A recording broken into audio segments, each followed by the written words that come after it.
hiji dongeng ieu. Caritana teh aya budak bujang santri digoda ku awe anu geus mahir gitu lah SMP istilahna mah. Jadi sinten mawon purun awe lain gitu. Kan si budak teh kasep pisan ganteng si awe teh buku kacida. Caritana teh balik lalajo lamun jaman baheula mah balik lalajo tas misbar gerimis bubar tah.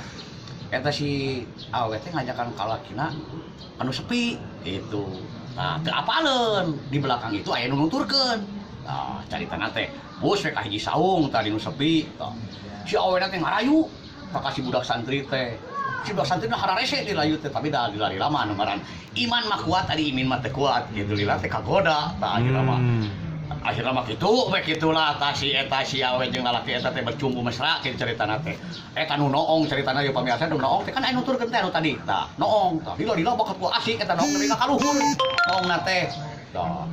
Anu kitu geus-geusan tah. Geus beres tah si awewe ngagoda si santri teh. Tah si santri teh inget kana dosa. Aduh cenah ieu teh dosa cenah kitu. Yeuh aa cenah.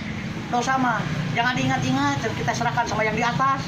Tanu di luhur langsung ngorowok, saya yang di atas, cenah gitu, langsung turun, cenah. Naon ieu, cenah gitu. Saya mah yang di atas aja bukan. Lah, waduh ini di luhur mah ieu saya. Pakaian tah, para hadirin ada nyebut teh, cenah gitu. Tah kitu, Pak.